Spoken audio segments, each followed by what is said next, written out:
It's so wonderful to be back in Montreal and honored to have been involved in this special event in support of Canadian Museum of Immigration at Pier 21. Those of you who have been to Pier 21 in Halifax know what a special place it is. It's a place of history, of hope, and inspiration. The museum tells the story of people from all over the world who came to Canada in search of opportunity. 5 decades ago, I was one of those people. I came from a village called Grewal. It is located just outside of Ludhiana, the largest city in the state of Punjab, India. My home state has incredibly rich and complex history that dates back thousands of years. One dynasty after another ruled the region, which was center of agriculture and trade under the Mughal Empire. After the Sikh Empire was captured by the British in the 1800s, Punjab became part of British India. If you go to Google Maps and zoom in Punjab today, you may notice a number of sugar mills. My parents grew sugar cane. There's a mill just across from my family's land. The history of crop in Punjab is a testament to the resilience of farmers, just like my parents. My mother and my father were swept in that history. After the British drew up the new borders for the Indian subcontinent, the bloody period known as partition, they were forced to flee on foot from what had become Pakistan. Along the way, they witnessed the unremarkable horrors of sectarian violence with their own eyes. The experience profoundly changed them and tens of millions others. Later, as a sugarcane farmer less than 200 kilometers from the India-Pakistan border, they were faced with hardships. It is a tough life. After partition, there were many challenges for agriculture workers, from food and water shortage to constant threat of violence. Despite all of this, farmers in Grewal were entrepreneurial and determined.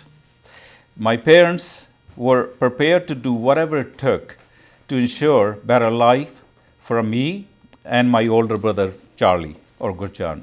They always stressed on education. They said that get your education and nobody could take that away. And I took it to literally at heart. I said, nobody's going to take that away from me. And so at age 17, I left Grewal to join my brother here and an uncle in Montreal. Talk about a culture shock. The harsh winters, the sounds of English and French, and the way that my accent and kind of my skin color marked me as a different. Yes, Canada was quite the adjustment.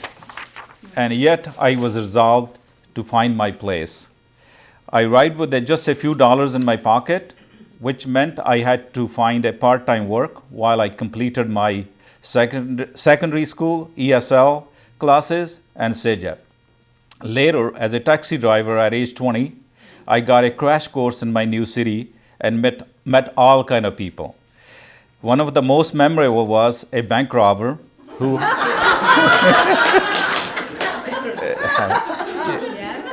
who held me up at a gunpoint, put a pistol here. He said, go fast, throw it, whatever that meant. Yeah. So, but I was cool, I said it. Anyway, I survived. And despite the risk, however, the job gave me freedom and some security, financial security. And then I was presented with the opportunity to attend Concordia University. Concordia has a long welcome students from marginalized backgrounds, immigration and refugees included, and help them to maximize their potential and talent. The university understood my situation as a certain recent arrival who needed to work full-time to afford his education.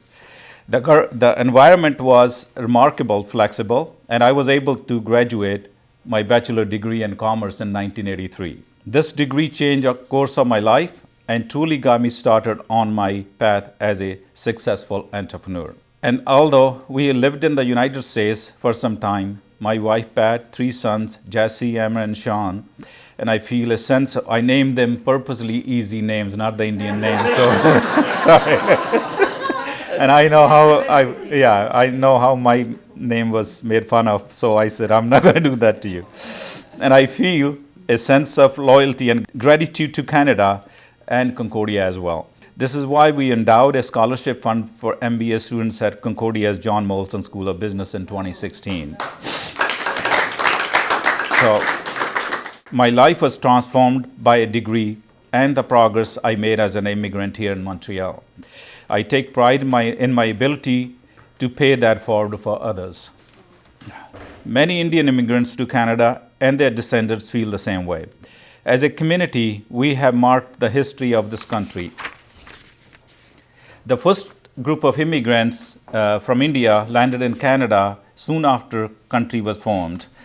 Many were Punjabi farmers who came at the end of 19th century to work for the Canadian Pacific Railway and the Hudson Bay Company. And though discrimination would later put a stop to immigration from India, that did not stop pioneers like Niranjan Singh Grewal. Born in village in Punjab, Grewal has no relation with me, became the first person from India elected to public office in North America. He ran for city council in Mission, British Columbia in 1950s and he won. 4 years later, Grewal was elected mayor. The valuable skills, knowledge, and experience these immigrants possessed have enabled Canada to make huge strides. Today, the Indian community is one of the largest in Canada.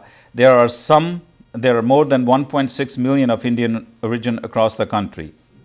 The impact the community has had, notably in business, academia, and the arts, is impossible to calculate.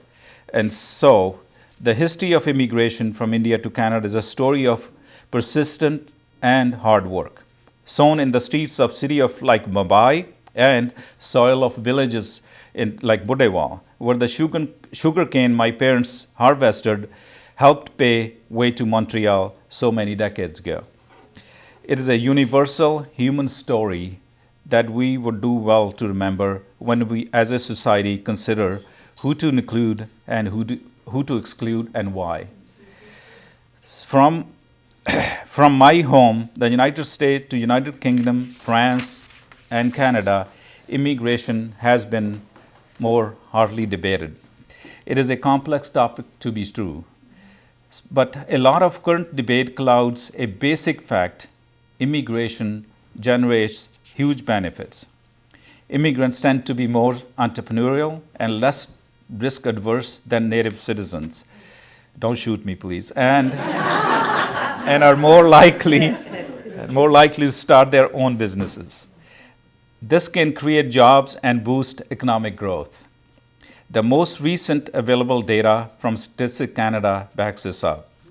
As of 2016, immigrants made up 33% of all business owners with paid staff in the country.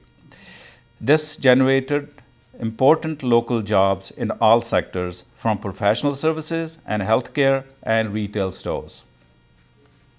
What is more, there are more than 600,000 self-employed immigrants across Canada in 2016, more than a third of whom had paid employees. There were also more than 47,000 immigrants in a senior management roles across the country. When immigrants work, they pay taxes, they help to support public services like healthcare, education, and infrastructure. Immigrants also contribute to the economy through consumption as they spend money on goods and services. This can help to support local businesses and ensure demand for goods and services.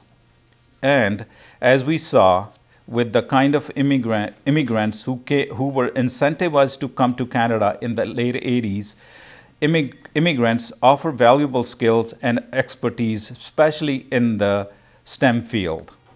When we leverage the education and the experience of immigrants, it becomes clear that we drive innovation and competitiveness. It is no surprise that in 2015, when delivering a keynote lecture at Concordia, our Right Honorable Jean Chrétien, former Prime Minister of Canada, said, "For me, an immigrant is not a problem. For me, an immigrant is an asset." We could stop there to make the case for immigration, but benefits don't tell the whole story. Because the cultural benefits immigrants provide are also important to consider. Newcomers introduce different customs, traditions, cuisines, and enrich the culture diversity of society. This encourages great tolerance and understanding and creates a new exchange of collaboration. Immigrants bridge cultural divide, which promotes more social cohesion and integration. We act as a cultural ambassador and educate others about new cultures and traditions. Greater social harmony, it is one of the immigration's biggest pluses. So it is the way that immigration addresses demographic balances. This is real concern here in Canada, where the fertility rate hit a record low in 2020, and where it's forecasted to be 22.5% of the population will be more older than 65 by 2030. That's scary. More immigrants mean increased support for public services, from healthcare to pensions. From smaller towns in Atlantic provinces to Montreal, Toronto, and Vancouver, immigrants have also proven that they strengthen the social fabric of society. Immigrants are community builders. They volunteer for nonprofit organizations, participate in local events, and contribute to civic life. At the time when many local institutions are in decline, this is much overlooked aspect of immigration that deserves more recognition. And what of the humanitarian benefits? I often wonder, for example, what would have happened if my parents could have come to North America after the partition with Pakistan. Immigrants, after all, may be fleeing conflicts. They may be fleeing persecution or other forms of oppression in their home countries, and many may be desperate need of safety and protection. By ensuring a haven for these individuals and their families, Canada can continue to uphold its values it has staked its international reputation on, defend human rights, and promote global justice and equity. When you take this into account, there can be no doubt that the economic, cultural, social, and humanitarian benefits of migration outweigh the costs. While there may be challenges, such as need to provide adequate support and services to newcomers, there are also countless advantages. And so, if we want to equip ourselves for success in the 21st century, we would do well to remember how immigration built this country and how it will contribute to a more vibrant future for all. While my parents are no longer with us, I take pride in the fact that decades after the hardship of partition with Pakistan, we were able to move them to Montreal in 1980s and later to California. My parents were thrilled to be citizens of Canada. My dad used to show his passport to everybody. My father prized his passport. My parents were able to witness and enjoy our success. So much so, in fact, that my father, who passed away 7 years ago at the age of 99, yeah, prayed daily in gratitude. He did this without fail. In Punjabi, there's a popular expression that my father was fond of. It loosely translates to, whatever you earn honestly with your own two hands, you will never lose in life. So, yeah. Surrounded by his grandchildren, whose cares were so different from his own, I think he felt at peace. He saw what his hard work had enabled us to earn, and with our own two hands. For that good fortune, I have Canada and the power of immigration to thank.